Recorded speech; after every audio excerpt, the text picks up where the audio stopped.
अनंत कोटि वैष्णववृंद की तथा श्रीमद् भगवद गीता की हरि गौर प्रेमानंदे हरि गौर। ओम नमो भगवते वासुदेवाय। ओम नमो भगवते वासुदेवाय। ओम नमो भगवते वासुदेवाय। ओम नमो भगवते वासुदेवाय। ओम नमो भगवते वासुदेवाय। ओम नमो भगवते वासुदेवाय। ओम अज्ञानतिमिरान्धस्य ओम अज्ञानतिमिरान्धस्य ज्ञानाञ्जनशलाकया ज्ञानाञ्जनशलाकया चक्षुरुन्मिलितं येन चक्षुरुन्मिलितं येन तस्मै श्रीगुरवे नमः। तस्मै श्रीगुरवे नमः। नमो विष्णुपादाय नमो विष्णुपादाय कृष्णपृष्ठाय भूतले कृष्णपृष्ठाय भूतले श्रीमते भक्तिवेदान्त श्रीमते भक्तिवेदान्त स्वामिनिति नामिने स्वामिनिति नामिने नमस्ते सरस्वते देवे नमस्ते सरस्वते देवे गौरवाणी प्रचारिणे गौरवाणी प्रचारिणे निर्विशेष शून्यवादी निर्विशेष शून्यवादी पाश्चात्य देशतारिणे पाश्चात्य देशतारिणे जय श्री कृष्ण चैतन्य जय श्री कृष्ण चैतन्य प्रभु नित्यानंद प्रभु नित्यानंद अद्वैत गदाधर श्री अद्वैत गदाधर श्रीवासदि गौर भक्तवृंद श्रीवासदि गौर भक्तवृंद हरे कृष्ण हरे कृष्ण हरे कृष्ण हरे कृष्ण कृष्ण हरे हरे कृष्ण कृष्ण हरे हरे हरे राम हरे राम हरे राम हरे राम राम राम हरे हरे राम राम हरे हरे करोति वाचालं पङ्गुमलं लयते कृपातमं श्रीगुरुते नमः। हरे कृष्णा। हरे कृष्ण सभी भक्तों का स्वागत है। स्वागत आहे। आपण मागच्या वेळेस चर्चा करत होतो भगवद्गीता अध्याय 2 श्लोक क्रमांक 8। आज आपण चर्चा करणार आहे श्लोक क्रमांक 9 वर। आणि या श्लोकामध्ये आता अर्जुनाने कृष्णाचं शरण ग्रहण केलेलं आहे। मला तुमचं शिष्यत्व स्वीकारायचं आहे असं त्यांनी विनंती केली आहे आणि भगवान कृष्णासमोर नतमस्तक आणि त्यानंतर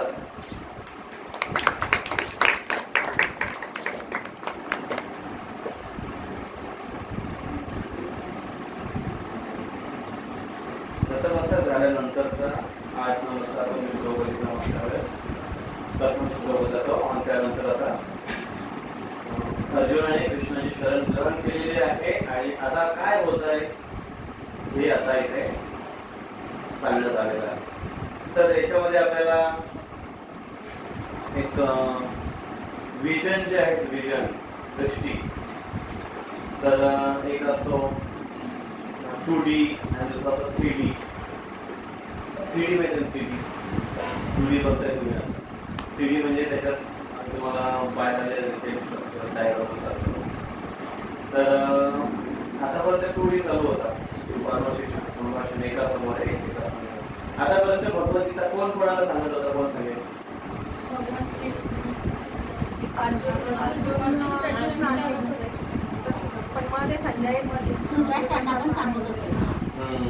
तर आता जो संवाद आपण जो ऐकतोय हा संवाद आहे कृष्ण आणि अर्जुन या दोघांचा। तर कृष्ण अर्जुनाला सांगतात, अर्जुन कृष्णाला विचारतात हा संभाषण। त्याच्यानंतर आता अजून जसा वर्ष अजून एक विजन आला व्ह्यू आला तो म्हणजे आता संजय धृतराष्ट्राला सांगतात। ऍक्च्युली हे पहिल्यापासून सांगत आलेलं आहे म्हणजे एका स्टोरीमध्ये दुसरी स्टोरी आहे। एक आहे फ्लॅशबॅक नाही आहे लाईव्ह टेलिकास्ट आहे आणि त्याची एक विशेष शक्ती ही संजयला प्रदान केली होती व्यास लोकांना। आणि महाभारतामध्ये असं वर्णन येतं की मताली विनिमय जो वेळ आहे त्या वेळात संजय पटकन पडत जायचं युद्धभूमीवर आणि तिथला अवलोकन करायचा आणि परत यायचा। आपण एका आज सांगणार कारण धृतराष्ट्र नुसता त्या याच्यावर विश्वास नव्हता, प्रत्यक्ष जाऊन बघायचा. आणि त्याच्यामध्ये असं पण वर्णन आलंय की त्याच्यामध्ये त्याचा पण लढण्याचा असा एक प्रसंग येतो. असं काही काही त्याच्यामध्ये सीन असे येतो की त्यांचा पण तो एकदा असं गेला पटकन बघायला, तिथे लढणार मध्ये अडकला आणि परत इकडे आला, असं वर्णन. संजय हे धृतराष्ट्राचे हा धृतराष्ट्राला ही गोष्ट दिसावी, त्याची इच्छा होती की मला हे पाहायचं आहे, आणि म्हणून त्याच्यासाठी ही व्यवस्था केली. म्हणून आता हा जो श्लोक येणार आहे हा थ्री एक थर्ड डायमेन्शन म्हणून असा एक श्लोक येणार. तर आता हा आजचा श्लोक आहे, सर्वांना दिसतोय. सर्वांनी माझ्या मागे म्हणा. संजय उवाच एवमुक्त्वा ऋषिकेशं गुडाकेशः परन्तपः न योत्स्य इति गोविन्दम् उक्त्वा तूष्णीं बभूवः. संजय उवाच एवमुक्त्वा ऋषिकेशं गुडाकेशः परन्तपः न योत्स्य इति गोविन्दम् उक्त्वा तूष्णीं बभूवः. संजय उवाच एवमुक्त्वा ऋषिकेशं गुडाकेशः परन्तपः न योत्स्य इति गोविन्दम् उक्त्वा तूष्णीं बभूवः.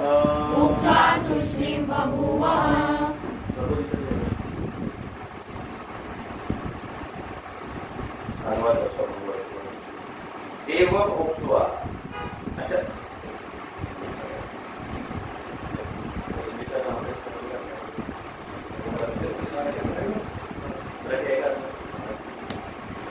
एवं उक्त्वा ऋषिकेशं. एवं उक्त्वा या पद्धतीने, उक्त्वा म्हणजे बोलणे, या पद्धतीने बोलले ऋषिकेशं. कोण? ऋषिकेश. ऋषिकेश कोणाचं नाव आहे? रामाचं नाव ऋषिकेश. कोणाचं नाव आहे? ऋषिकेश शब्दाचा अर्थ काय? असा एक प्रश्न आला होता, ऋषिकेश शब्दाचा अर्थ, आणि त्याला फिल इन द ब्लँक आणि खाली ऑप्शन दिले होते. ऋषिकेश शब्दाचा अर्थ ऋषी, ईश, ऋषियों के केश, ऋषिकेश. ऋषींचा केस त्याला म्हणजे ऋषिकेश.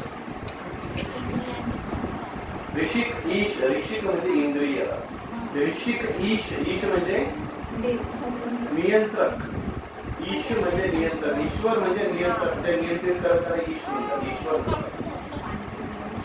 तर एवं उक्त्वा ऋषिकेशं. ऋषिकेश कृष्णाचं नाव आहे, ते इंद्रियांचे स्वामी. आणि अशा पद्धतीने बोलले गुडाकेशः परन्तपः. गुडाकेश कोणाचं नाव आहे? अर्जुनचं नाव आहे गुडाकेश. का?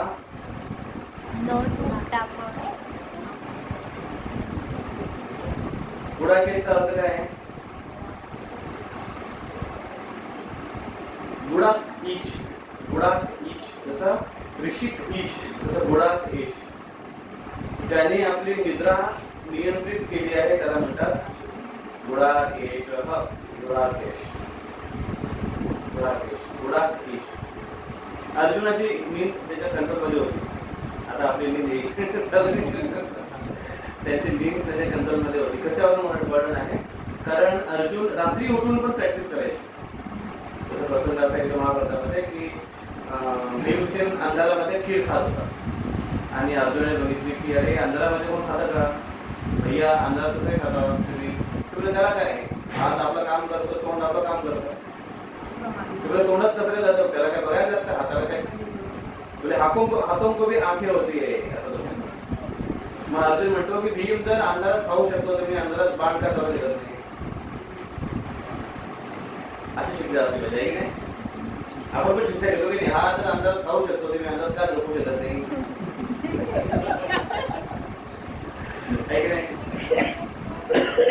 अंधारात मग अर्जुन लगेच त्यांनी बाण काढला, धनुष्य, आणि बाण घेतला आणि जंगलात गेला. जंगलात ऍक्च्युली जंगलातच जातं, गुरुकुलमध्ये जायचं ना, जंगलातच आहे. लगेच गेला एका झाडावर जाऊ, ते झाडासमोर प्रॅक्टिस करतो, अंधारामध्ये बाण चालतो. झाडांना बरोबर नेलो. आणि हा आवाज रात्री द्रोणाचार्याने ऐकला. द्रोणाचार्य येऊन बघायला लागलो, काय एवढ्या अंतरामध्ये कोण प्रॅक्टिस करतो. बघितलं तर अर्जुन बाण चालवण्याची प्रॅक्टिस करतो. शब्दभेदी बाण ज्याला म्हणतात, की नाही जरी दिसलं समोरचं दृश्य तरी पण बरोबर अंदाजाने बाण मारतो. अशी शब्दभेदी बाणचं वर्णन रामायणामध्ये पण येतं.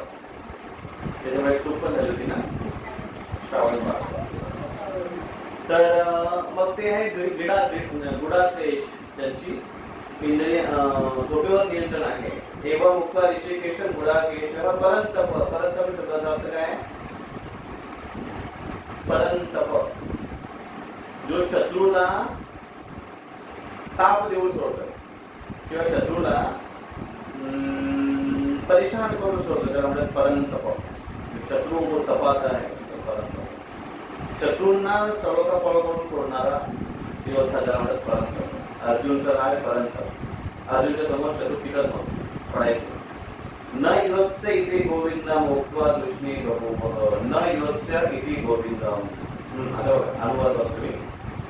हे गोविंद. संजय उवाच. संजय म्हणाला, याप्रमाणे बोलून झाल्यावर परंतप अर्जुन श्रीकृष्णांना हे गोविंद मी युद्ध करणार नाही असे सांगून स्तब्ध झाला. न योत्स्य इति काय सांगितलं त्यांनी? न योत्स्य, मी युद्ध करणार नाही.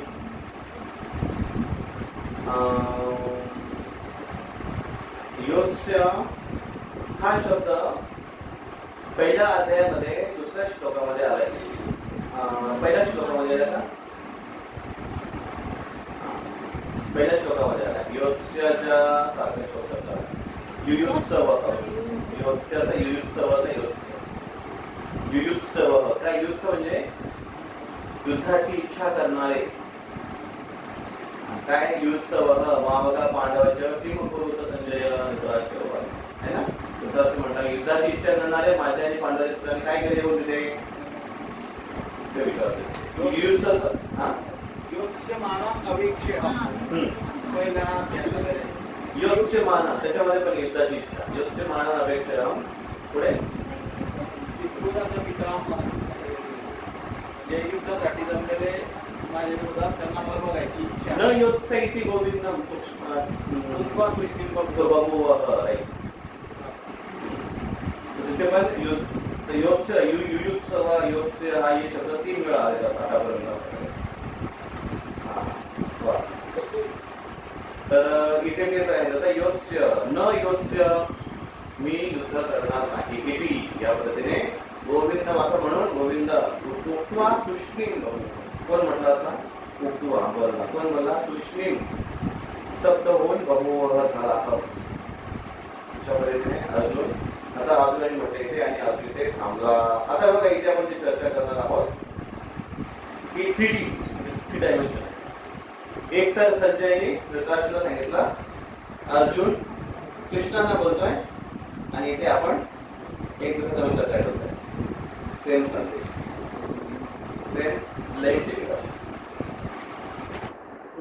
आता बघा इथे संदेश एकच आहे, पण त्याची समज आणि परिणाम हे वेगळे वेगळे आहेत. त्याचं उदाहरण आपल्याला शाळेमध्ये जास्त दिसतं. संदेश एकच गुरुजी शिकवतात, सर शिकवतात, पण मुलांपर्यंत प्रत्येकाच्या वेगळ्या वेगळ्या पद्धतीने कळतं. आहे की नाही? कधी कधी सर विचारतात की परी तू आज आजारी आहेस का, तुझं लक्ष नाही अभ्यासाकडे, असं म्हटलं नाही का? नाही, आम्ही तर लक्ष नाही. एकदा आजारी होती ती सांगितलं. तर मग जे रेग्युलर टीचर असतात त्यांना कळते की अरे आज काय लक्ष देत नाही. तर परिणाम, बोलण्याचा जे परिणाम आहे प्रत्येकापर्यंत वेगळ्या वेगळ्या पद्धतीने पोहोचतो. कशावर अवलंबून आहे? कशावर अवलंबून आहे? समज वेगळी.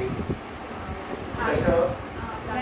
ग्रास्पिंग पॉवर, आकलन शक्ती, आत्मशक्ती, अजून इंटरेस्ट खूप महत्वाचं आहे. अजून कशावर अवलंबून आहे? समज आणि सराउंडिंग पण असू शकतं. आतमध्ये बसलाय की बाहेर बसलाय ते का? तुमच्याबद्दल काहीतरी चालू येते.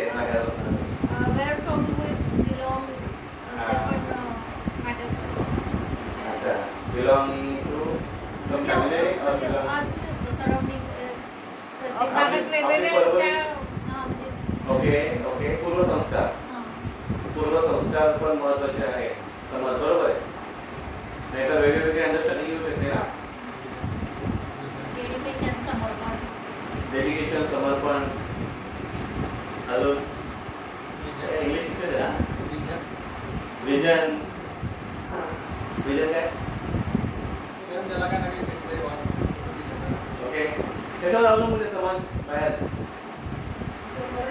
हा पॉइंट ऑफ व्ह्यू बघणार शिवा त्याचं ज्ञान हा बोला बोला बोला किती जण बसतात बाहेर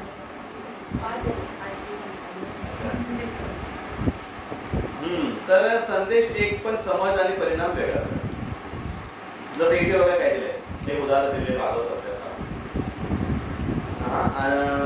तिथे असं म्हटलंय की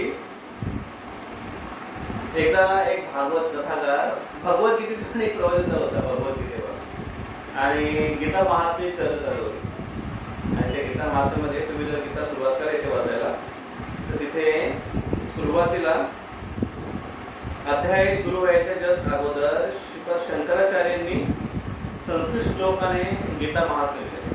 गीता महात्म्य म्हणजे प्रत्येक गीतेवर एक स्टोरी आहे ते वेगळं आणि इथे गीताचे महात्म्य दिले. गीतेमध्ये एक श्लोक येतो सर्व उपनिषदो गावो दोघा गोपाल नंदन पार्थ वत्स सुधीर भोक्ता दुग्धम गीतामृतम महत् असं ते चर्चा करत होते. म्हणजे काय आहे सर्व उपनिषदो गावो सगळे उपनिषद जात आहेत भगवद्गीतेवर गीता उपनिषदा सगळ्यात श्रेष्ठ आहे आणि काय याला उपमा दिलेली आहे की पार्थो वत्स वत्स म्हणजे गाईचा कचरा पार्थ पार्थ म्हणजे पण अर्जुन पार्थचा अर्थ काय होता पार्थ शब्द कशावरून आला पृथा पुत्र कुंतीचं एक नाव आहे पृथा पृथा पुत्र पार्थ आईच्या नावावरून नाव आहे पार्थ. तर हे पार्थ काय पार्थ वत्स सुधीर भोक्ता सुधीर म्हणजे चांगली बुद्धी सुधीर सुधीर चांगली बुद्धी सुधीर सुधीर सुधीर सुधीर भोक्ता सुधीर म्हणजे नेक्टर अमृत दूध गाईच्या दूधला अमृत म्हणतात. सुधीर भोक्ता म्हणजे भोगणार पिणार कोण पार्थ वत्स वत्स रूपी पार्थ अर्जुन नाव पार्थ आहे वत्स रूपी पार्थ म्हणजे अर्जुन रूपी बछडा सुधीर भोक्ता सुधीर म्हणजे दूध पितोय भोक्ता आहे पार्थ वत्स सुधीर भोक्ता दुग्धम गीतामृतम महत् आणि दूध काय आहे गीता अमृत गीता रूपी अमृत हे दूध आहे आणि त्याचं भाषण करतोय पार्थ वत्सच्या रूपामध्ये आणि काय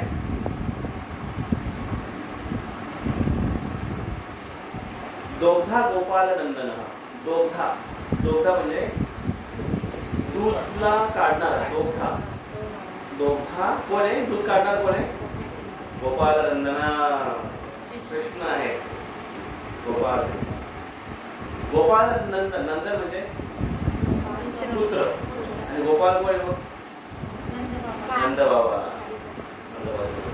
तर त्यांचे पुत्र कृष्ण हे दूध काढणारे आहेत आणि अर्जुन हे आणि सर्व उपनिषद गावाने पूर्ण उपनिषद जे आहेत हे गाईसारखे ज्याचा दूध म्हणजे अर्थ आहे गीतोपनिषद सगळे शास्त्रांचा अर्थ आहे आणि तो कृष्ण काढणारे आहेत आणि अर्जुन बछडीच्या रूपाने ते पितात. मग गाय दूध कोणासाठी देते वासरासाठी देते पण त्याचा फायदा कर्माकाला पण होतो. तसा दूध अर्जुनाला दिलेलं आहे आणि फायदा आपल्याला सगळ्यांना होतोय कलियुगाच्या लोकांना होता ब्राह्मणाच्या लोकांना असं कथा चालू होती आणि पूर्ण प्रवचन सगळ्यांना समजलं असं एक एक शब्दाचा अर्थ सांगत सांगत प्रवचनकार सांगत होते आणि प्रवचन संपल्यानंतर विचारलं प्रवचनकार विचारलं की कोणाचा काय प्रश्न तर तेव्हा एक भक्त प्रोग्राम मध्ये उठून जवळ आला त्यांच्या जवळ प्रश्न विचारला की माझा जे प्रश्न असा होता की तुम्ही जे प्रवचनामध्ये जे म्हणत होते 2 गधे तर ते 2 गधे कुठले त्यांनी म्हटलं 2 गधे 2 कदाचित गोष्ट तर सांगितलेली म्हणजे मी तुम्ही बोलते ते श्लोक होता बघा कुठं तो गधा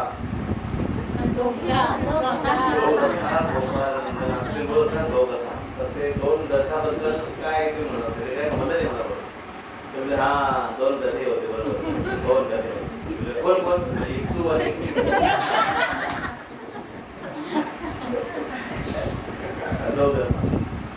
ते कशावर अवलंबून आहे त्याने काय ऐकलं बिचाऱ्याने काय अर्थ घेतलाय त्याच्यातून दोघा गोपाल नंदन सोडून दिला त्यांनी आणि 2 गधा घेऊन मोकळा झाला तर अशा पद्धतीने एकदा एक भागवतम सप्ताह सुरू होतो आणि भागवत सप्ताह सुरू असताना या इकडे भरपूर काय भरपूर आहे सर का तुम्हाला समजायचं जागा इकडे खाली गाव मोकळा आहे तर भागवत सप्ताह सुरू होता आणि भागवत सप्ताहामध्ये प्रवचनकार जे कथा करत होते महाराज होते मस्त असे ट्रेडिशनल साधू होते गाडी होती अशी मस्त केस होते आणि पेटावेटा मस्त बांधला होता आणि साधू भागवत कथा चालू करतात कृष्णा लीला सुरू होती आणि सगळे लोक डोले रे आणि एक महिला भागवतामध्ये एकदम अटेंटिव्ह ऐकून तिच्या डोळ्यातून अश्रू पहिल्या दिवसापासून शेवटच्या 7व्या दिवसापर्यंत तिच्या डोळ्यामध्ये अश्रू आणि महाराजांना तिला बघून महाराज एवढा उत्साहाने बोलायचे की ही एक स्त्री आहे की जेवढी अटेन्शन पूर्व ऐकते आणि तिला बघून अजून त्याला उत्साह यायचा पण मग नंतर काय वेळ संपून जायचा आणि बोलायला भेटत नव्हतं शेवटच्या दिवशी त्यांनी विचारलं की विचारो की तुम्हाला असं काय या भागवतामध्ये रिअलायझेशन मिळत होतं की जेणेकरून तुमच्या डोळ्यातून अशी होणार होती म्हणजे महाराज रिअलायझेशन अनुभवतं ते काय मला समजून सांगू शकतो तुम्हाला पण तुम्हाला बघून मला तुमची जी दाढी आहे ती दाढी बघून मला माझी बकऱ्याची आठवण मागच्याच महिन्यात माझा बकरा दिला आणि त्याची दाढी तुमच्या दाढीसाठी तुम्ही जेव्हा अशी जेव्हा हात करायचे 2 हलवायचे तेव्हा मला माझ्या बकऱ्याची एवढी भरभरून आठवण्याची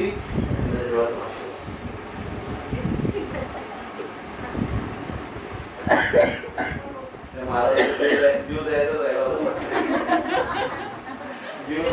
विचार सांगत होता आणि त्याला एवढी अपेक्षा होती की हीच एक स्त्री आहे सगळ्यात अगोदर येऊन बसायची सगळ्यात शेवटी जायची डोळ्यातून अश्रू धारा व्हायच्या आणि त्याला कारण विचारलं ते म्हणते बघा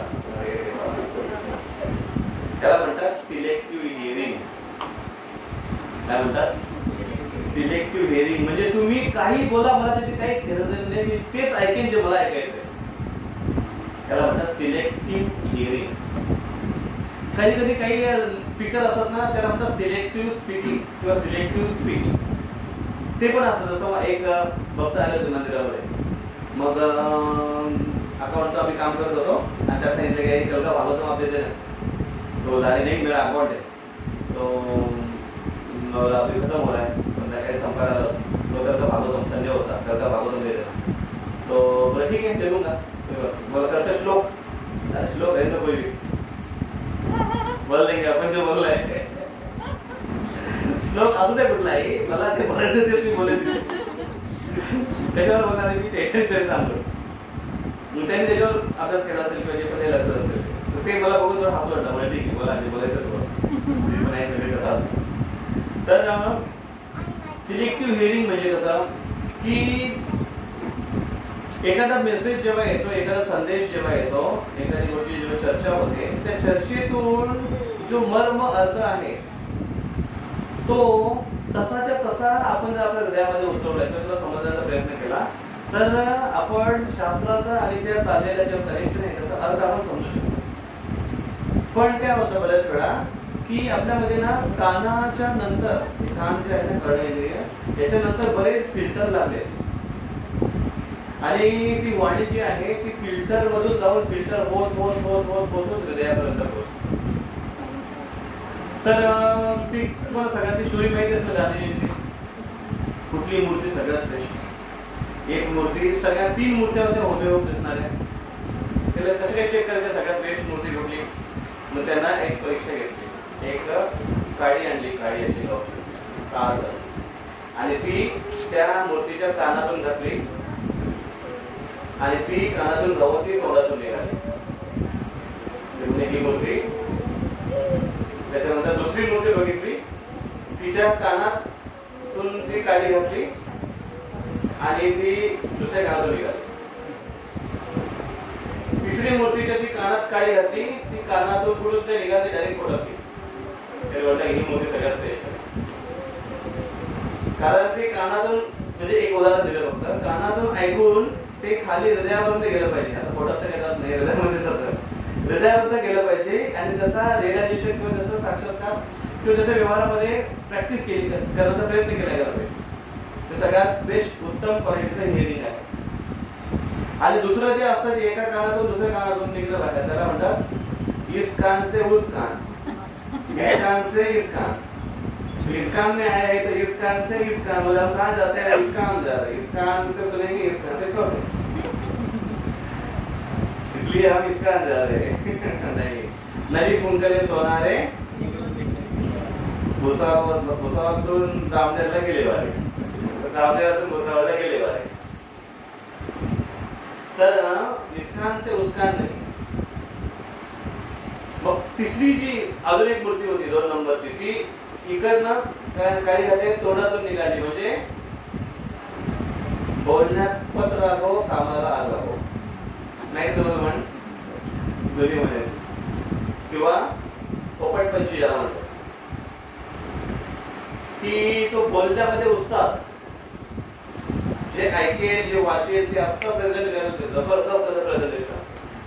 त्याला आपण म्हटलं होतं की बाकी उदाहरण दिलं होतं बघा, वांग्याची भाजी, महाराजांचं कीर्तन होतं वांग्याची भाजी बघ. अरे तुम्ही असं बघताय, तसं ऐकलंच नाही ऐकलं.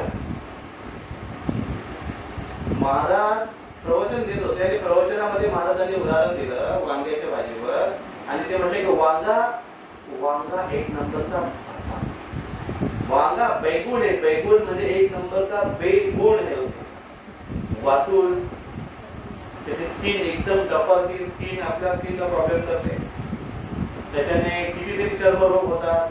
वांगा कधीच खायला पाहिजे जीवनामध्ये. आणि म्हणून चातुर्मासमध्ये पण बरं खाल्ल्याशी खात नाही ना. वांगे एकदम बेकार. त्याची बायको कीर्तनामध्ये बसली होती, तिला मोठं टेन्शन आलं कारण ती वांग्याची भाजी बनवून आली होती. अरे बापरे, आता काय करू. ती अर्ध्या प्रवचनात उठून घरी गेली आणि तिने ती सगळे वांगे बनवलेले मस्त फ्राय बनवलेले तिने सगळे फेकून दिले आणि नवीन भाजी बनवली तिने. आणि नवीन भाजी बनवता प्रवचन संपलं आणि महाराज आले आणि काय झालं का ते बस थोडं 5 मिनिटे गरम गरम तुम्हाला वाटते. आणि वाटलं तिने, ते म्हणजे काय तू तर वांग्याची भाजी बनवणार होतो सर. अहो मग तेच तर मी मोठी चूक केली ना, बनवली ती वांग्याची भाजी. पण तुम्ही म्हणताय की वांगे खाणे एकदम बेकार आहे म्हणून मी सगळे फेकून आले. काय वेळेपणा केलास तू. एवढे महागाची वांगी आणि एवढी चांगली भाजी बनवली, एवढं काय काय ग्रेव्ही टाकली होती. तुम्ही म्हणता ना वांगे खाणं चांगलं नाही. आता बोलायचे वांगे आणि खायचे वांगे वेगळे असतात.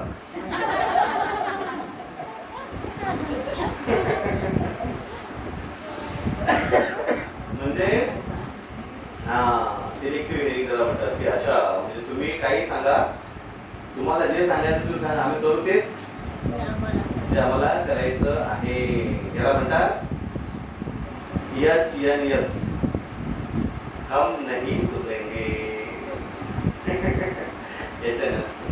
तुम्ही बोला काय बोलायचं ते, आम्ही सुधारणार नाही. Selective hearing. तर आता सिलेक्टिव्ह हिअरिंग बद्दल कोणाबद्दल ते चर्चा आहे. सिलेक्टिव्ह हिअरिंग का माहिती का, कारण भगवद्गीतेचा परिणाम काय आहे ते काय आहे बघा. आप काय ते क्या आप हे माहिती का तुम्हाला. बनाए कि नहीं, बनाए कि नहीं, बिना शुरू के इस रेशा को छोटा बनाए कि नहीं, उसके सामने एक बड़ी रेशा मार दी है कि नहीं. हे अकबर बिरबलाचं. मग प्रत्येक वेळेस म्हणजे याला म्हणतो की एक प्रकारचं जसं म्हणजे एका ढाच्यामध्ये आपल्याला ऐकायची सवय असते. जसं एक नेव्ही फोर्सची ट्रेनिंग एक्झाम होती आणि तिथे एक स्टुडंट गेले, त्याचा त्यांनी प्रश्न विचारला. त्याला त्यांनी सांगितलं की हा अंडा आहे, हा अंडा तू तुझ्या उंची एवढ्या उंचीवरून टाकायचा आहे, पण फुटला नाही पाहिजे. एक्झाम बोलायची नेव्हीचा स्टुडंट नेव्हीला जाणार. त्याने थोडा विचार केला तर हा ठीक आहे, द्या अंडा, घेतलं त्याने अंडा, डोक्याला पकडला होता, सोडला काही ठाप अंडा फुटला. अंड्या म्हणला बघितला, अंडा एवढा उंचावर टाकला की तरी पण खालची लाली फुटली नाही. तुम्ही पण म्हटलं की काय फुटू नये. You never told what breaks. You only told it should not break. नादी फुटली नाही. फक्त सोचण्याची, विचार करण्याची एक वेज, एक पद्धत. जनरली आपण कुठल्या अँगल मध्ये किंवा कुठल्या ह्याच्यामध्ये विचार करतो, आयसाईट माइंडसेट. जे डोळ्यासमोर दिसतं तेच आपलं जे आजूबाजूला दिसतं किंवा ज्या पद्धतीने लाईफस्टाईल मध्ये आपण वावरलोय त्याच पद्धतीने विचार करण्याची एक आपली एक सराव झालेला आहे. बरोबर आहे. ज्या हटके थोडासा विचार करण्याची ट्रेनिंग जर आपण घेतली तर त्या पद्धतीने विचार करू. जसं आता हे स्टुडंट्स आहेत, असं नेव्हीचे हटके कोर्स सगळे हटके, यांना अशी ट्रेनिंग आणि अशी परीक्षा का आवश्यकता आहे? कारण पुढे जाऊन यांच्या जीवनात अशा केस यांना हँडल कराव्या लागतील. मग ते एकच पॅटर्नने जर त्यांची थिंकिंग प्रोसेस जर राहिली तर ते कसे काय प्रॉब्लेम हँडल करतील? जनरली आज घरांमध्ये किंवा जे पण आपापसामध्ये जे पण जे संघर्ष होतात किंवा जे पण गोष्टी घडतात त्याच्यामध्ये एक आपण जी पद्धत आपण जी अवलंबली किंवा जी बघत आलेलो आहे मोठ्यांचं, त्याच पद्धतीने त्याच वे आपण करण्याचा प्रयत्न करतो किंवा सॉल्व्ह करण्याचा प्रयत्न करतो. आणि असं म्हटलं गेलं एका मोठ्या सायंटिस्टने की ज्या बुद्धीने आपण प्रॉब्लेम्स तयार केले त्याच बुद्धीने ते सॉल्व्ह नाही करू शकत. बरोबर आहे का? म्हणून त्यासाठी हायर बुद्धीचा आश्रय घेणे गरजेचं आहे. तर म्हणून तो थिंकिंग पॅटर्न जो आहे ना तो चेंज करणं गरजेचं आहे. आणि तो थिंकिंग पॅटर्न जो धृतराष्ट्राचा जो बनलाय तो त्याच पद्धतीने बनलाय. त्याचं नाव म्हणून त्यासाठीच पडलं धृतराष्ट्र. ज्या पद्धतीने तो विचार करतो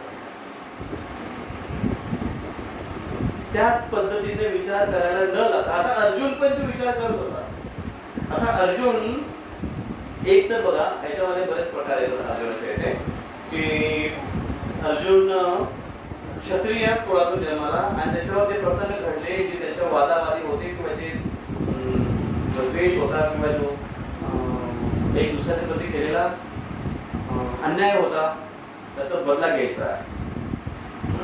आता याच्यामध्ये अर्जुनामध्ये बऱ्याच ठिकाणी व्हेरिएशन बघायला भेटले आपल्याला. चढ उतारपणा बघायला भेटला. पहिल्यांदी तर त्यांच्या रोज त्याची चर्चा करायची. पांडव जेव्हा याच्यामध्ये असायचे वनामध्ये असायचे ते वनवासामध्ये त्यांना खूप त्रास सहन करायला लागायचा. ऊन, वारा, पाऊस, मच्छर काय होत. तरी वनामध्ये झोपण्याचा अनुभव आहे कोणाला? कमीत कमी इथे गॅलरीमध्ये झोपण्याचा अंदाज जर अनुभव जरी घेतला ना तर तुम्हाला वनाचा अनुभव थोडासा फरक आहे. मागे बरेच पोरं होते इकडे, गरमी पण खूप होती, कूलर पण नव्हते. मग काही मुलं आम्ही बाहेर झोपलो होतो. हा बाहेर आतमध्ये बाहेर थोडं थंड पण बाहेर मच्छर खूप बाजूला झटत आहे. रात्री तुटून पडले. कोण म्हणते की आम्ही रक्तदान करतो? रोज रक्तदान करतो. तर तिथे राहणं एवढं सोपं नाहीये. मग त्याची रोज मग हा सगळा राग कोणावर निघायचा? युधिष्ठिर महाराज तुझ्यामुळे सगळं झालं. आणि भीमसेन ते एकदम कावत होता की बडे भैया के कारण सब कुछ हुआ.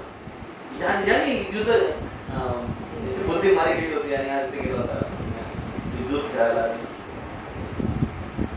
ते झालं की मग युधिष्ठिर महाराज ऐकून त्याची शांतपणे कारण त्याला म्हणायचे की आणि भीमसेन तर लगेच गदा उचलायचा, मी आत्ताच आपण सगळ्यांना पाहून येतो, जाऊ दे वनवास बिनवास गेला खड्ड्यात, ते धर्म बिर्म येते ते युधिष्ठिर महाराजांना पाळून होते, मी आता होतो.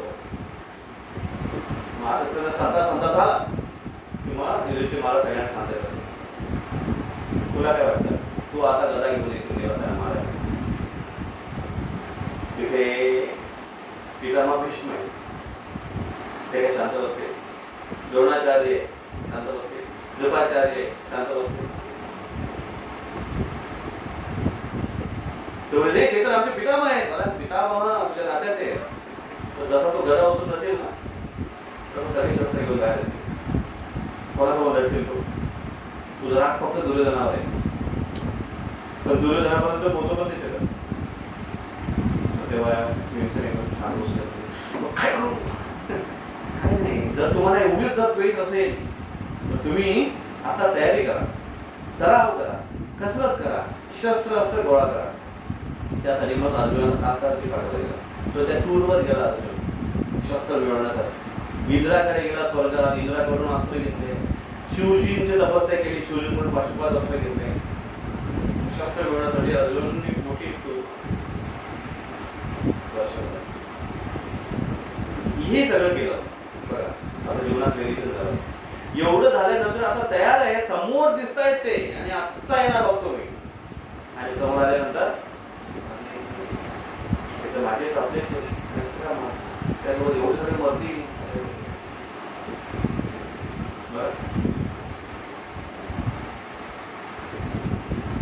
मग एकाच पद्धतीने एक काय म्हणतो त्याला आपण द वे ऑफ थिंकिंग, ज्या पद्धतीने आपण विचार करण्याची आपली जी एक प्रवृत्ती बनत आलेली आहे, त्याच पद्धतीने एकाच पॅटर्नने विचार करणारा व्यक्ती जास्त चेंज नाही होत आणि त्याला परिस्थितीला हँडल करणं जमत पण नाही बऱ्याच वेळा. कारण तो एकाच पॅटर्नने विचार करणारा मुलगा आहे, तो त्याला त्या नवीन वातावरणामध्ये पटकन जुळून नाही घेतो. आणि दुर्योधनाचा तोच प्रॉब्लेम. अर्जुनाचं कसं झालं,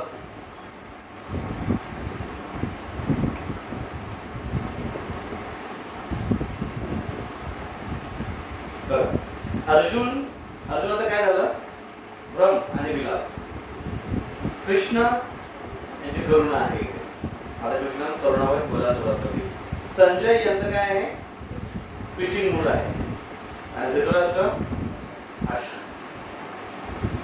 आशा पाशे सदैवबद्धे काम क्रोध परायण. भगवद्गीता 16 आसुरी प्रवृत्तीचे लोक कशा पद्धतीने असतात, आशा पाश, आशा रूपी पाश बंधे असतात, काम क्रोध परायण. आपण हव ऐकले ना, हरिभक्त परायण ऐकले. काम क्रोध परायण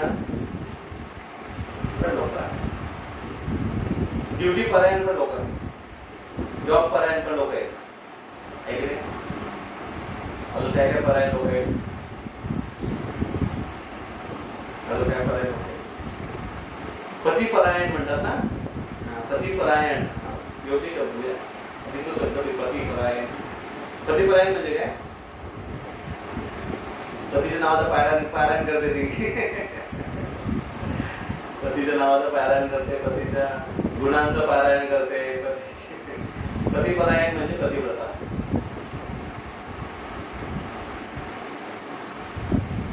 परायण. मग इथे धृतराष्ट्र आहे हा आशा परायण. बघा याच्या जीवनामध्ये पूर्वीपासून आशा आशा आशा आशा आशा आशा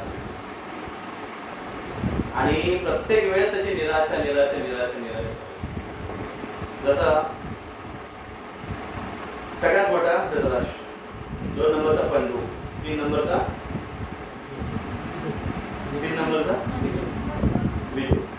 पण विदू दासीपुत्र असल्यामुळे त्यांना चान्स नाही राज्य करायचे. दोघे आहेत, दोघांपैकी कोणाला निवडले, एक पंडू जो पूर्वी जन्मापासून त्याला पंडू एक आधार होता आणि अंगकांती पण पंडूला पाहिजे. पंडू म्हणजे तेव्हा तीन व्यक्ती. पण धृतराष्ट्र आंधळा आहे, मोठा आहे, राज्य कधी सांभाळत होतो पण आंधळा आहे. पण आजारी चालेल पण अंधा कसा काय राज्य करेल. म्हणून धृतराष्ट्राला पहिला चान्स केला तर त्याला आशा होती की काश काश काश काश म्हणलं असं ना, काश काश आशा व्हॉट इफ मला काय होतं काश मला काय होतं कदाचित नाही अजून एक चांगलं करायचं जर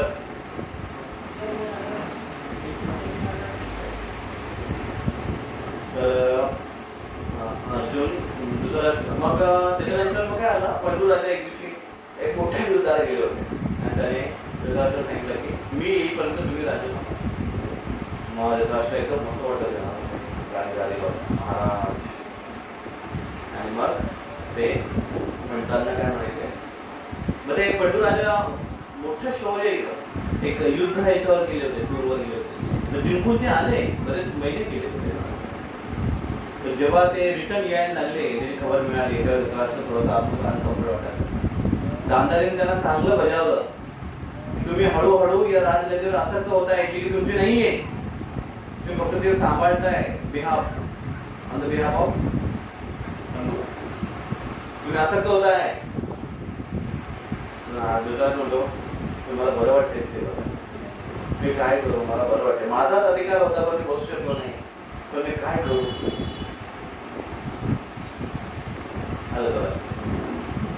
धृतराष्ट्राचा कॅरेक्टर आणि त्याचा पूर्ण लाईफ मध्ये हे बघा तुम्ही ना तर त्याला हमेशा असा द्यायचा मी काय करू. त्याच्यामध्ये हा येडपट दुर्योधन ऐकत नाही माझे काय करू सांगून समजत नाही तुम्ही विदू काय झाला की असा धृतराष्ट्र दुर्योधन एकदम धमकी देऊन गेला की लगेच धृतराष्ट्र विदू ज्ञान की बातें समझा ये दुर्योधन मेरी बात सुनता नहीं है मी काय करू. हमेशा रडगाणं करत राहणारा जो आहे ना मी काय करू. ही प्रवृत्ती बरेच आपल्याला बघायला भेटते आपल्या जीवनामध्ये काही काहीच्या जीवनामध्ये की ते असे रडगाण्यामध्ये जातात मी काय करू त्यातला एक काय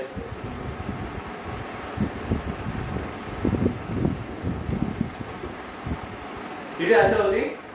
त्याच्यानंतर कंदूर आले कंदूर राजे मग कंदूर म्हणते की मी खूप थकलोय थोडासा जंगलामध्ये जाऊन म्हणजे एक रिसॉर्ट्स बाहेर असतात तिकडे जाऊन थोडंसं विश्राम करतो. दोन्ही पत्न्यांसोबत गेले आणि तिकडे जेव्हा ते गेले तेव्हा त्यांना शाप मिळाला की तुम्हाला पुत्र होऊ शकत नाही. पुत्रप्राप्तीची जसं तुम्ही इच्छा करणार पुत्र तो एक मोठा पण मग त्याच्यानंतर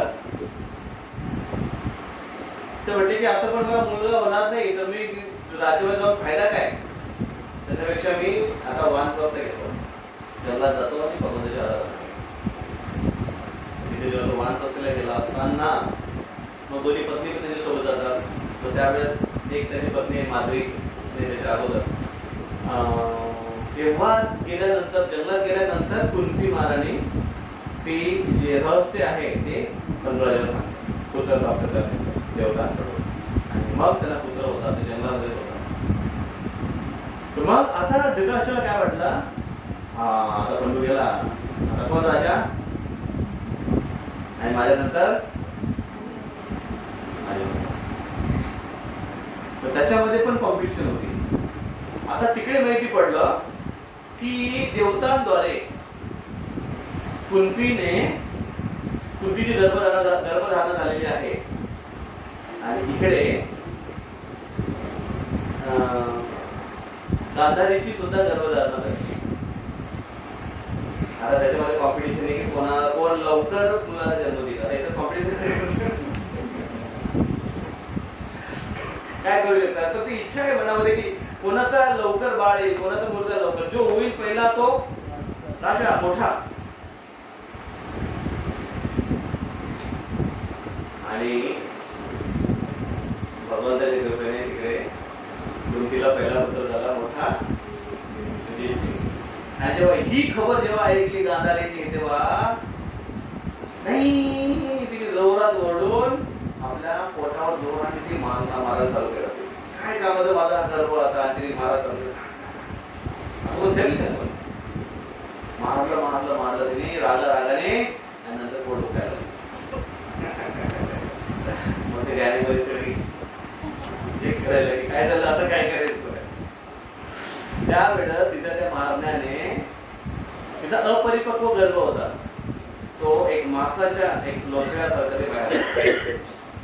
आणि व्यासदेवांनी बघितलं आणि इथवर व्यासदेवांकडे गेले. व्यासदेव म्हटले की मी तुला आशीर्वाद दिला होता, शतपुत्र सौभाग्यवती भाऊ, शतपुत्रवती भाऊ, तुला आशीर्वाद दिला होता आणि माझा आशीर्वाद कधी व्यर्थ जाणार नाही. तुला 100 मुलं होणार होते, तर तू हे काय केलंस. मग ती जे मांस जे बाहेर निघाला होता त्याचे 100 तुकडे केले आणि ते एका टेस्ट ट्यूब बेबी त्या काळामध्ये होती, त्यात घरात टाकलं गेलं. ते एक विशिष्ट प्रकारचं द्रव त्याच्यामध्ये घी आणि असं याच्यात टाकलं गेलं आणि त्याच्यामध्ये ते जीव निर्माण झाले आणि 100 पुत्र असे. हा दुर्योधन हा घरात निघाला तो सगळ्यात पहिला आला. अशा पद्धतीने धृतराष्ट्र आशा आशा आशा आशा आणि एवढं धावून सुद्धा परत त्यांना राज्य मिळालं, जुगारामध्ये हरवलं, कितीतरी मारण्याचा प्रयत्न केला पांडवांना, एवढं करून सुद्धा त्याच्या आशा सगळ्या पाणी फिरताय. तरी हा शेवटी युद्धाच्या ठिकाणी संजयला विचारतोय काय झालं, सांग जरा, सांग काय झालं. किती पण तो आशा घेऊन बसलाय. म्हणजे भगवद्गीता हा ऐकतोय आणि आशा ही आहे की माझे पुत्र जीवित राहो, पांडव हरो. कृष्णाच्या बाजूला असतील ना ताब्यात नाही, हे देवा माझ्यावर कृपा करा. आणि माझा दुर्योधन आहे ना तो एकदम निठाला आहे, बोंगा मूर्ख आहे एक प्रकारचा. प्लीज त्याला तुम्ही जिवंत ठेवा, त्याला तुम्ही विजय द्या. आणि शेवटी मनामध्ये ही आशा आहे की माझा मुलगा जिवंत राहील. आणि एवढी गीता ऐकल्यानंतर गाढवासमोर वाचली गीता आणि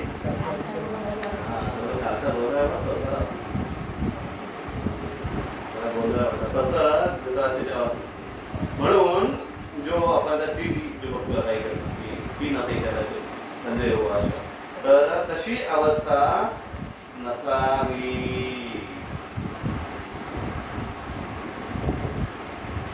तशी अवस्था नसावी.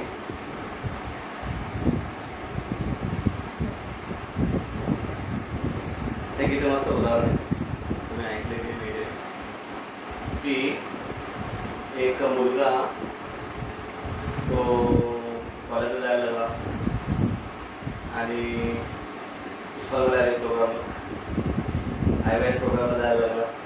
प्रोग्राम अटेंड करायला लागला की काय क्लास अटेंड करायला लागला. परिवर्तन वाटायला लागलं त्याच्यामध्ये. छोटा जीवनाचा उद्देश भगवत प्राप्ती आहे, भगवंताची आराधना करणं आहे. मनुष्य जीवन कुकर सुकर सारखं नाही घालवलं पाहिजे. आहार निद्रा भय मध्ये नाही घालवलं पाहिजे मनुष्य जीवन. आणि जनरली मुलांमध्ये काय असं काय एक जुनून असतो.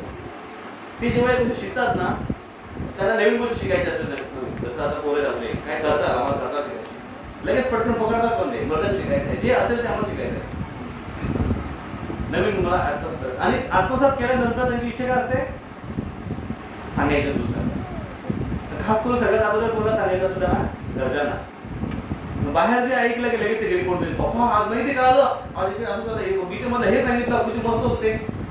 पप्पा हा अभ्यास केलास का, अभ्यास केला का, किती मार्क्स भेटले या टेस्ट मध्ये.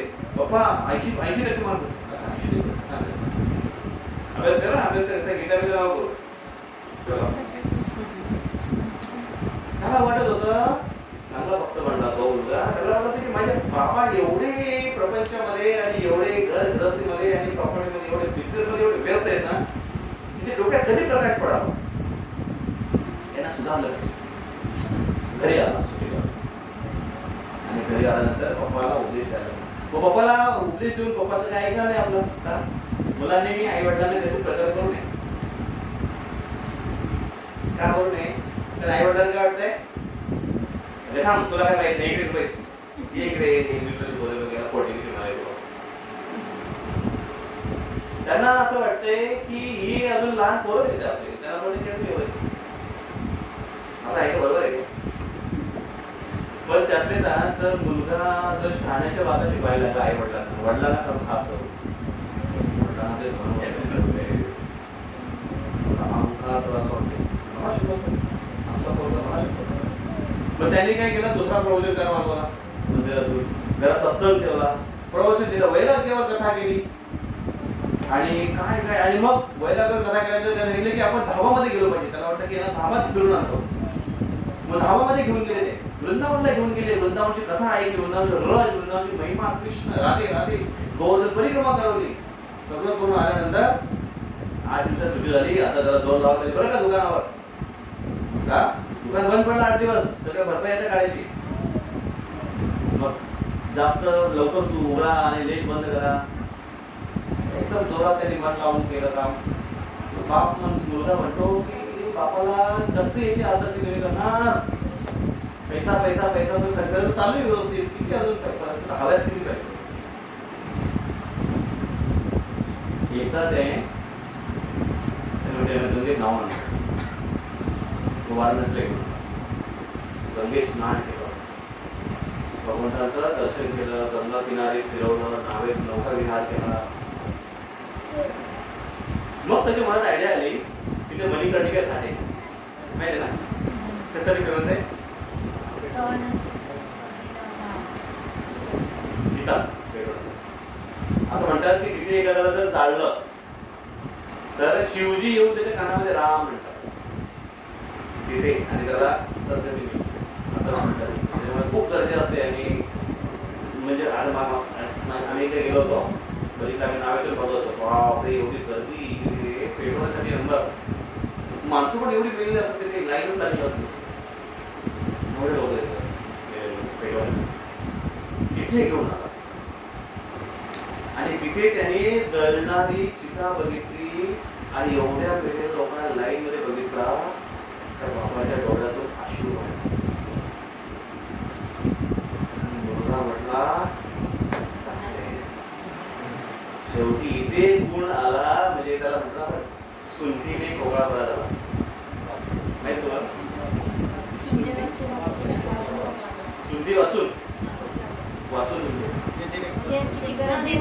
सुंठी लोक खातात घ्या, थोडा ऍडव्हान्स झाला. मला असं वाटतं आता सुंठीने तरी कमसे सुन तरी खाली, सुंठी वाचूनच बरं सुंठी वाचून कोगळा. त्याला वाटलं की ती बाकी योगी तर त्यांनी बघितलं की वडिलांच्या डोळ्यातून अश्रू व्हायला लागले आणि याला एवढा आनंद झाला की कमीत कमी आता तरी याला वैराग्याला जीवनाचं सत्य काय ते कळालं, प्रेम बघून जळणार आहे. आणि त्यांना गदगद झाले. त्याने पप्पा मुलांनी काय तुम्हाला अनुभव झाला, काय तुम्हाला साक्षात्कार झाला प्लीज सांगा. पप्पा म्हणतात की बेटा आयुष्यभर चुकीचा धंदा केला, केला बरोबर केला, जर लाकडाचा व्यवसाय केला असता बघ इथे किती लाईन लागले, किती मोठा बिझनेस झाला असता लाकडाचा केला असता.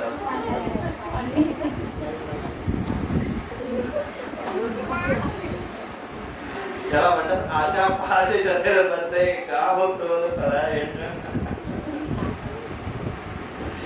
असं होता. आता प्रश्न असा आहे की तो धृतराष्ट्र इथे तर नाही ना बसलेला, आपण तर नाही ना, प्रवृत्ती आपल्यामध्ये तर नाही ना धृतराष्ट्र की ते भौतिक जगाची रियालिटी बघतोय, एवढे अनुभव येत आहे, एवढे दुःख कष्ट सहन करतोय आणि तरी सुद्धा प्रपंचामध्येच जटांगा सगळं, तरी साधनेसाठी आपण तत्पर नाहीये, सिरियस नाहीये. आज नाही हो असं जाऊ तेवढ्याच माग हो.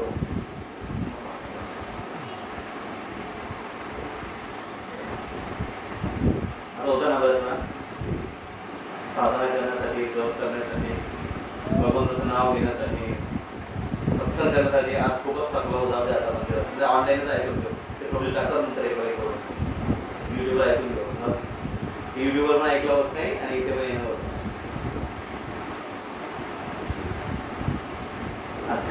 कार्यासाठी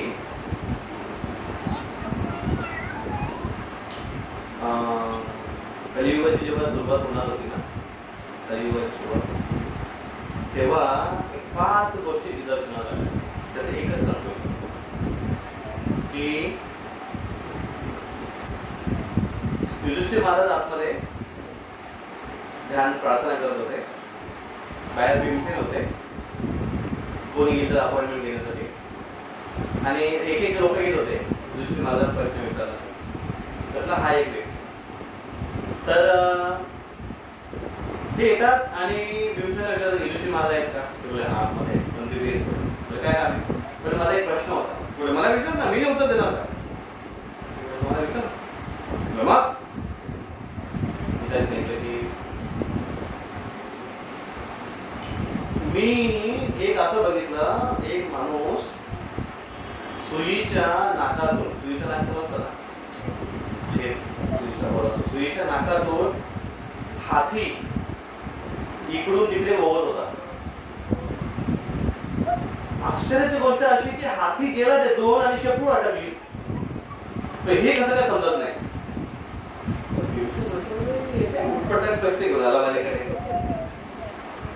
काय विचारतो तो? अहो खरंच मी बघितलं असं की हाती ओवला त्याने आणि शेपूटच अटकली. एवढ्या दिवसाचं मी प्रश्नाचं उत्तर द्यायला उभा होतो आणि उठपटाक प्रश्न जाऊ ना एकेका पाठवलं. युधिष्ठिर महाराजांनी विचारलं, युधिष्ठिर महाराज हे असं मी पाहिलं दृश्य, काय याचा अर्थ आहे? युधिष्ठिर महाराज म्हटले की हे कलियुगाचं लक्षण. कलियुगाचं लक्षण आहे की लोक, कलियुगातले लोक बाकी सगळ्या गोष्टीसाठी, प्रपंचासाठी, व्यवसायासाठी, स्वतःच्या करमणुकीसाठी, मौज मस्तीसाठी भरपूर पैसा खर्च करतील, भरपूर वेळ खर्च करतील. पण जेव्हा परमार्थाची गोष्ट येईल भरपूर वेळ खर्च करतील. किती भरपूर? हाती एवढा. पण जेव्हा अध्यात्माची परमार्थाची गोष्ट येईल तेव्हा त्यांनी शेपूट अटकेल. स्वतःच्या वाढदिवसाला भरपूर खर्च करतील, पोराच्या लग्नाला करोडो खर्च करतील, मंदिरात डोनेशन द्यायला 21 मध्ये कॉलेज कलेक्शन करायला गेलो होतो आम्ही इथे रामदेवमध्ये. पवार बाबू मी अजून जे होते, मस्त मोठं घर बघितलं आणि घरासमोर बुलेट आणि फक्त लोक आपली होती मोठा पोलीस बरोबर. मग 21 शिवाय खाली मागायचे. दुसरं म्हणतात नाही 21 बोल 51. ठीक आहे बघा, आवाज दिला तिकडनं, आतून आजी आली, काय जन्माष्टमीचं आमंत्रण द्यायला आलं, आपलं फक्त चालू करू, आमंत्रण द्यायला आलो तुम्हाला माझा माताजी. अच्छा बरं, जन्माष्टमीला या, मग थोडं तुम्ही दान करू शकता वगैरे. ती आजी घरात गेली आणि ती काय शोधते, काय टटवते, काय माहिती बाबा. अहो माताजी आम्ही लिहितोय. मग बोले आले. मग 5-7 मिनिटं तुम्ही बाहेर आली. 21 रुपये आणि 21 रुपये दिले फक्त. त्यांनीसोबत थोडं ज्ञान पण दिला त्याने की तुम्ही दक्षिणा गोळा करताय, तुम्ही अपेक्षा नाही ठेवली पाहिजे, डिमांड नसली पाहिजे. जेवढं दिलं तेवढं घ्यायला पाहिजे. त्यांना म्हटलं घ्या बघतो पण चला आणि पुढच्या वेळेस घर बघू नका.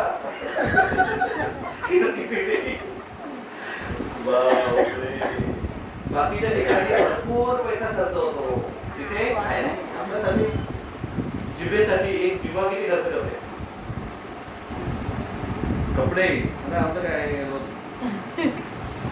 काय जास्त आम्हाला वेळ लागत नाही कपडे घालायला. का? कारण काही चॉईस नाही ना, एकच कलरच आहे. सकाळी उठलं आज कुठलं घालायचं ड्रेस, बरं लोकांना टेन्शन असतो सगळे आज ड्रेस कुठला घालू, आज कुठला वार आहे, आज नवदुर्गा, ते सरस्वती,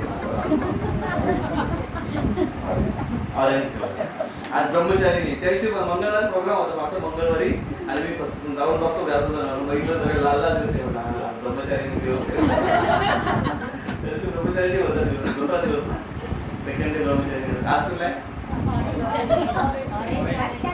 आज कुठला आहे? कार्तिक. माझा ऑरेंज आहे का? अरे त्या दिवशी ऑरेंज घेतलं होतं ते. त्यांचा असं होता, असा होता, लाल होता. लाल होता. मी म्हटलं अरे ब्रह्मचारीचं असं घालतो होतो. मग आज काय आणि काय आज म्हणजे कुठलं देवीचं नाव काय? कात्यायनी. कात्यायनी ऑरेंज ना. मी आज देवीचे कात्यायनी. नाही कलर आहे प्रभूजी ते साड्या देवीचे कुठे काय साड्या कलर आहे. मग ते दुकानदाराला भरला आहे असं आहे का? ते मायाचा आणि मनोरंजन आहे तो. तर मग या सगळ्या गोष्टींमध्ये आता बघा वृंदावनला गेले ना तर त्यांनी एक नवीन आयडिया काढली केली काय गोपी ड्रेस.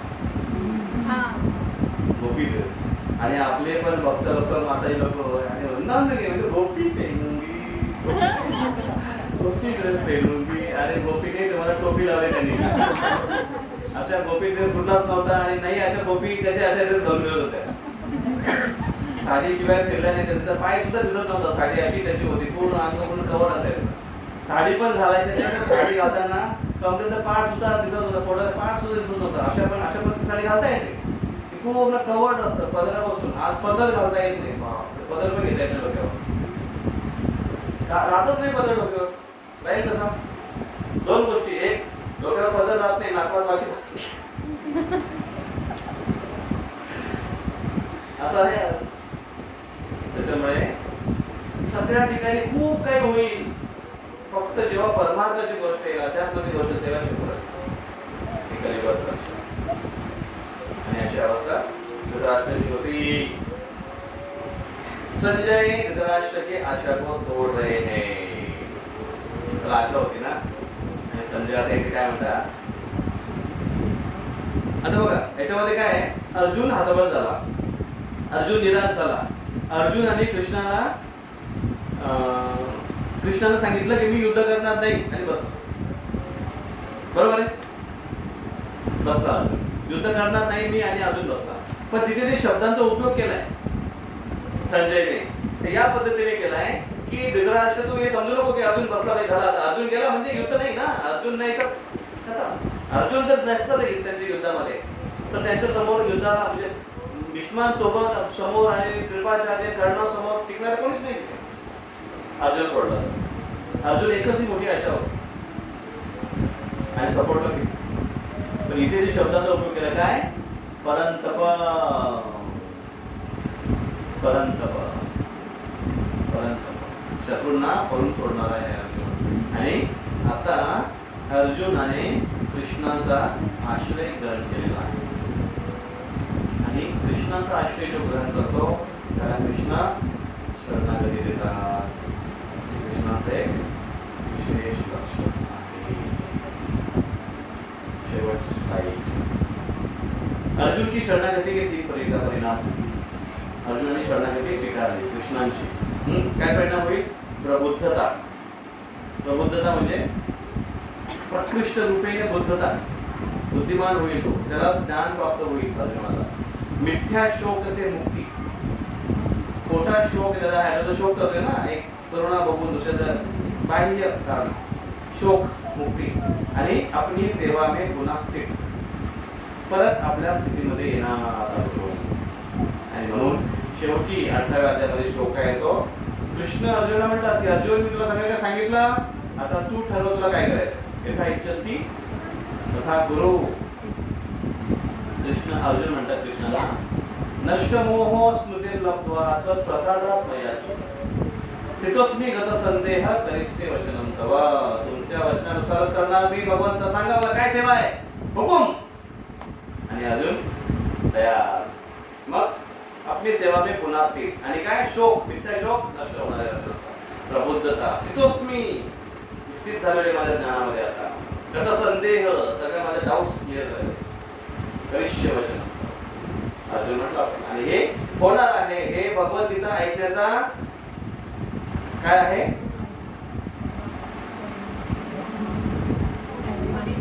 परिणाम आहे. भगवद्गीता ऐकण्याचे परिणाम आहे काय प्रबुद्ध मिथ्याशोक से मुक्ती आणि आपली सेवा में पुन्हा से. भगवद्गीता अपने ये 3 परिणाम होने चाहिए हमारे जीवन में. भगवद्गीता जीवनामध्ये परिवर्तन करते. हे परिवर्तन जर आपल्या जीवनामध्ये होत असतील तर आपण गीता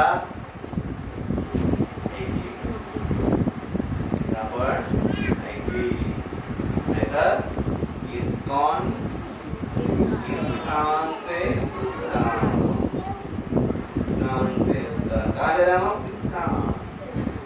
इस्कॉन जा रहा है, इस्कॉन से इस्कॉन को लेके नाही भगवद्गीता ऐकून आपल्याला कळलं.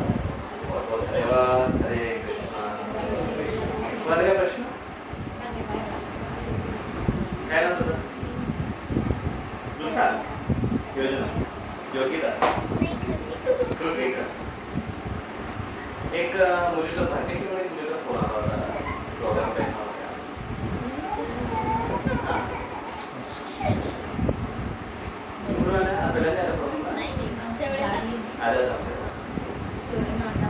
असं कोण आहे फर्स्ट टाइम म्हणजे बाहेर कोण आहे पहिल्यांदा प्रोग्रामला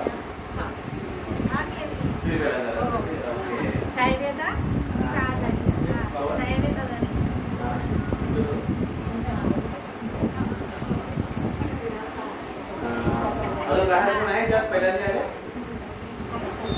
ओके. तर आपलं खूप खूप स्वागत आहे या इस्कॉनच्या सत्संगामध्ये, भगवद्गीतेच्या क्लासमध्ये. आपण अशा पद्धतीने सत्संगाला यावे अशी सर्वांची इच्छा आहे. आपण याचं स्वागत करूया एक वेळा मोठ्याने हरिबोल म्हणून. हरिबोल हरिबोल हरिबोल. हरे कृष्ण.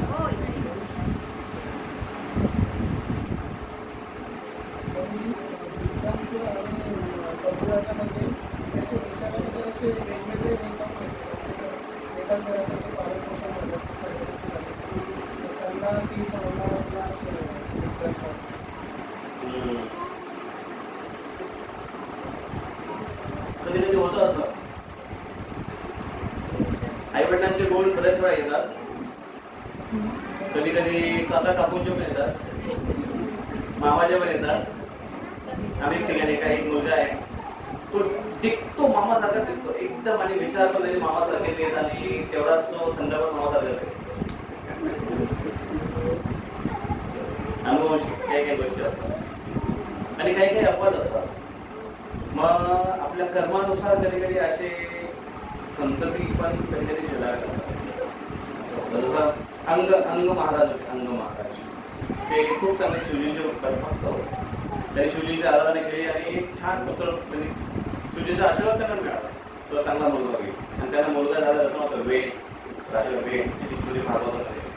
तो वेण एवढा क्रूर राजा होता की लहानपणापासून तो एवढा क्रूर होता की खेळता खेळता मुलांना मारायचा तर मारून टाकायचा.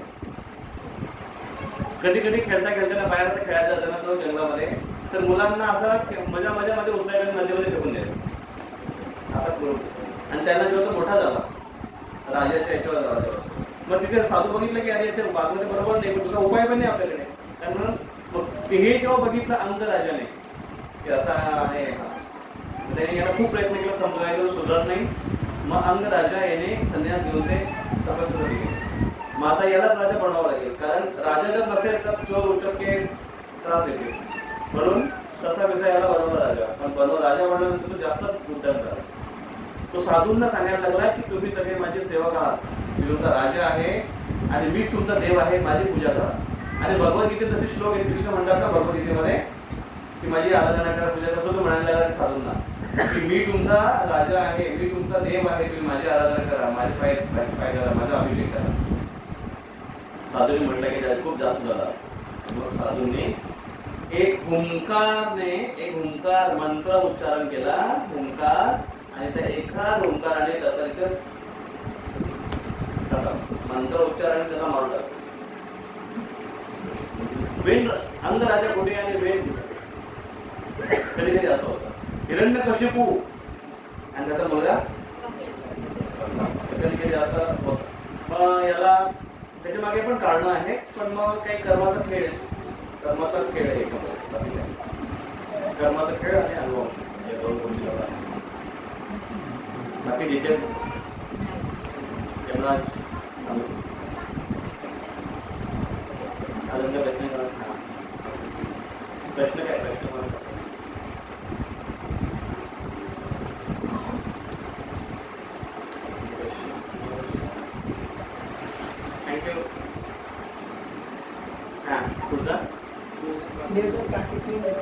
कार्तिक महिन्याचं नियोजन मागच्या वर्षी बऱ्याच ठिकाणी प्रोग्राम केले होते, मोठे मोठे प्रोग्राम. अरे हे आले ना शिवतरी आले मुलांची प्रोग्राम आज का? बरं. तर मागच्या वेळेस बऱ्याच ठिकाणी बरेच मोठे मोठे कार्यक्रम केले होते, छान ऑर्गनाईज केले होते. यावर्षी पण कोणाला ठेवायचं आहे त्याला फर्स्ट प्रायोरिटी आणि त्याच्यानंतर मग बाकी कोणामध्ये घरी अरेंज करायचं आहे त्याविषयी थोडी चर्चा करायची होती. तर चर्चा करण्यासाठी बाहेरची मंडळी जर आतमध्ये येते तर बरे होईल, म्हणजे आपल्याला